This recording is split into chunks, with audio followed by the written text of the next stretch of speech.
By summertime of 1990, we had Brad, or Gidget Gein, as he was known, on bass, and Stephen, or Madonna Wayne Gacy, playing samples. Not quite keyboard, but samples. And we were still using a drum machine.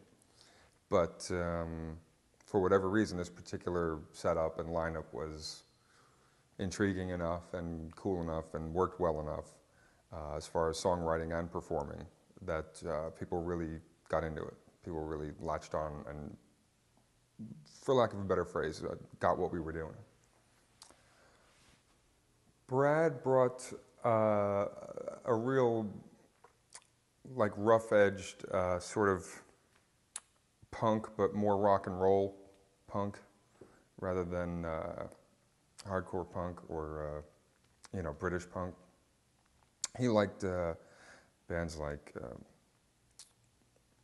I can hardly remember, just like kind of a New York Dolls, but grittier aspect to him. And Brian liked the way he dressed. I think that's why he got the job. Stephen came into the band just about springtime, and he started out more as a fixture. I mean, I think there were a few shows where he was just on stage playing with Army men. In fact, the one show in particular, July 4th, 1990, we got a spot opening for 9 Inch Nails at a place called Club New down in Miami Beach because Brian had interviewed Trent Reznor a couple of months beforehand for one of the magazines. I think it was 25th Parallel. And we got this great opening spot, and Stephen calls me up one Saturday about 3 weeks before the show.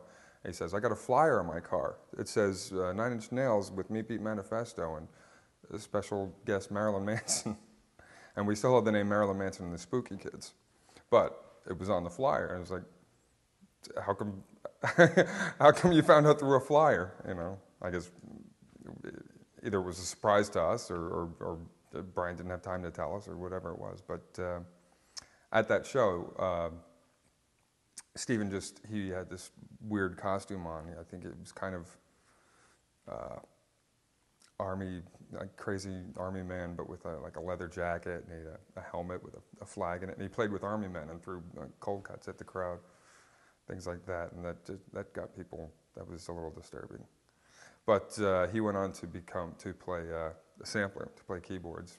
And because he was not formally trained at all in playing keyboards, but he was a computer programmer, and he liked industrial music and metal and all kinds of hardcore, and he loved the idea of being able to make such a wide variety of sounds in such crazy ways.